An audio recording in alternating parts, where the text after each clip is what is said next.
Assalamualaikum warahmatullahi wabarakatuh. Perkenalkan, nama saya Laudi Muhammad Afrizal Asmin dengan NIM 2460109. Pada video ini, saya akan membahas salah satu kebijakan dalam perdagangan internasional, yaitu kebijakan dumping, serta dampaknya bagi perekonomian Indonesia. Dalam perdagangan internasional, setiap negara berusaha meningkatkan ekspor dan memperluas pasar produknya ke negara lain. Namun, dalam praktiknya, tidak semua kegiatan perdagangan dilakukan secara adil. Salah satu praktik yang sering menimbulkan masalah adalah dumping.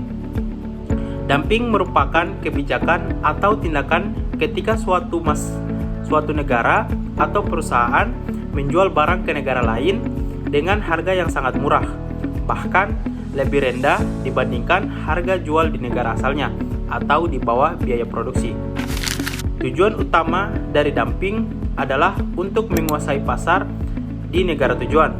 Dengan harga yang lebih murah, produk impor menjadi lebih menarik bagi konsumen sehingga produk lokal sulit bersaing. Dalam jangka pendek, dumping memang terlihat menguntungkan karena mereka dapat membeli barang dengan harga lebih murah. Namun, dalam jangka panjang, dumping dapat menimbulkan dampak negatif yang serius bagi industri dalam negeri. Indonesia merupakan salah satu negara yang pernah menghadapi praktik dumping, terutama pada produk-produk seperti baja, tekstil, keramik, dan barang konsumsi lainnya. Produk-produk impor tersebut masuk ke pasar Indonesia dengan harga yang sangat rendah, sehingga produsen lokal mengalami penurunan penjualan. Banyak perusahaan dalam negeri kesulitan bertahan karena biaya produksi mereka lebih tinggi dibandingkan harga barang impor hasil dumping.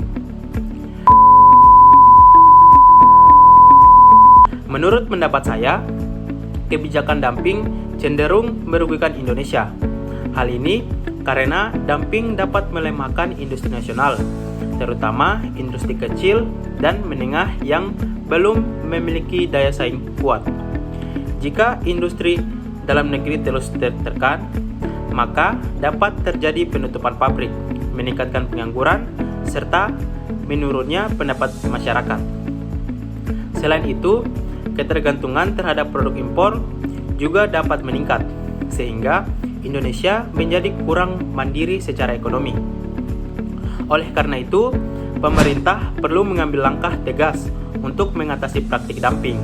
Salah satu upaya yang dapat dilakukan adalah dengan menerapkan kebijakan anti-dumping, seperti pengenaan biaya masuk anti-dumping terhadap produk impor yang terbukti dijual di bawah harga wajar.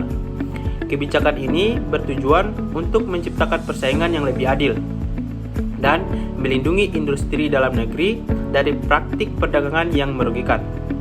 Sebagai kesimpulan, dumping merupakan kebijakan perdagangan internasional yang dapat memberikan keuntungan jangka pendek bagi konsumen, tetapi dampak negatif dalam jangka panjang bagi perekonomian Indonesia.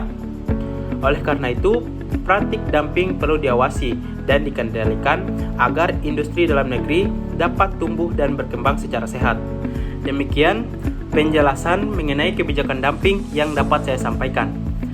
Wassalamualaikum warahmatullahi wabarakatuh.